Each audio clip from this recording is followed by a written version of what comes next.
और नेजा मेले को लेकर संभल में हाई अलर्ट है। फ्लैग मार्च के बाद भारी पुलिस फोर्स की तैनाती कर दी गई है। संवेदनशील इलाकों में गश्त है। आरआरएफ की 7 कंपनियां भी तैनात है। आज से संभल में लगना था नेजा मेला और मेले को प्रशासन ने मंजूरी नहीं दी, तो नगर पालिका परिषद को 30 लाख का नुकसान। ये बड़ी खबर। फ्लैग मार्च के बाद भारी पुलिस फोर्स की तैनाती यहां पर की गई है।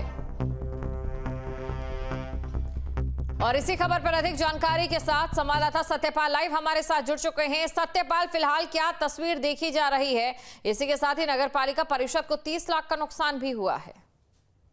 बिल्कुल, मैं बता दूं कि जो संभल में नेजा मेले का आयोजन हुआ करता था पहले से, इसको लेकर के संभल प्रशासन की तरफ से पूरी तरीका से कोई अनुमति और परमिशन नहीं दी गई और इसी को लेकर के जो पुलिस बल तैनात कर दिया गया, क्योंकि जो संवेदनशील इलाका है और इसी को लेकर के संभल प्रशासन का कहना है किसी को लेकर जो नेजा मेला को लेकर के किसी को अनुमति नहीं दी गई, लेकिन इसको लेकर बताया जा रहा है कि नगर पालिका को लेकर करीब 30 लाख रुपए का घाटा है और इसी को लेकर के जो संभल एएसपी के द्वारा पहले उन्होंने कहा था कि किसी लुटेरा और हत्यारे की याद में कोई मेले का आयोजन नहीं किया जाएगा, तो इसको लेकर के संभल प्रशासन ने किसी को कोई अनुमति नहीं दी है, नहीं कोई परमिशन दी गई। सुरक्षा व्यवस्था की बात की जाए तो 7 कंपनी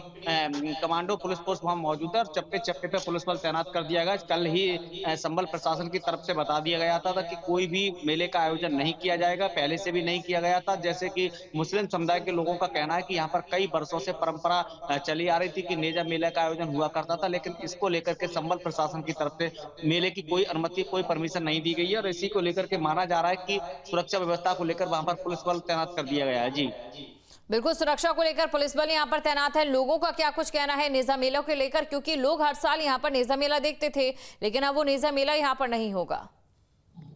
बिल्कुल, मैं बता दूं कि मुस्लिम समुदाय के लोगों से बात की तो उन्होंने कहा था कि कई वर्षों से परंपरा चली आ रही थी, यहाँ नेजा मेला के लेकर के मेला का आयोजन हुआ करता था इसी को लेकर के, लेकिन संभल प्रशासन की तरफ से जब कोई मेले की अनुमति नहीं दी गई, तो इसको लेकर माना जा रहा है कि जो नगर पालिका है उसके भी लिए कहीं घाटा देखने को मिल रहा है और ये भी माना जा रहा है कि जो मेले का आयोजन हुआ करता था तो उसमें हिंदू समुदाय के लोग भी जाते थे और मुस्लिम समुदाय के लोग भी जाते थे, लेकिन जो मेले का आयोजन नहीं हुआ है तो इसको लेकर हिंदू समुदाय के लोगों से भी बात की तो उन्होंने बताया कि इस तरीका से हमें नहीं पता था कि किसकी याद में मेला लगता है, लेकिन संभल प्रशासन का कहना है किसी लुटेरा हत्यारे की याद में मेला का आयोजन नहीं किया जाएगा, तो उसी वजह से संभल प्रशासन की तरफ से कोई अनुमति और परमिशन नहीं दी गई है। जी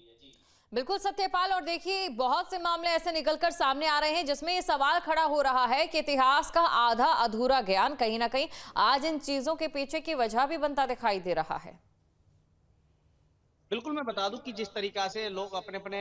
परंपरा कहते हैं, इस तरीका से मुस्लिम समुदाय के लोगों से भी बात की तो उन्होंने कहा था कि हमें इस तरीका की कोई हमें जानकारी नहीं थी कि आखिर कौन था, लेकिन जो मासूद गजी था, इस तरीका से जो पहले जो मेले का आयोजन नहीं परमिशन दी गई थी संभल प्रशासन की तरफ से, तो अब नेजा मेला को भी कोई परमिशन नहीं दी जानी है संभल प्रशासन की तरफ से। उन्होंने स्पष्ट कह दिया कि कोई किसी भी तरीका का संभल में जो कि शांति व्यवस्था भंग हो सके, इस तरीका का किसी की मेले बात के है। मुस्लिम समुदाय के लोगों को ये कहना है कि उन्हें एक ही पक्ष पता था नेजा मेले को लेकर, लेकिन दूसरा पक्ष उन्हें बिल्कुल भी ज्ञात नहीं था। शुक्रिया तमाम जानकारी को दर्शकों तक पहुंचाने के लिए।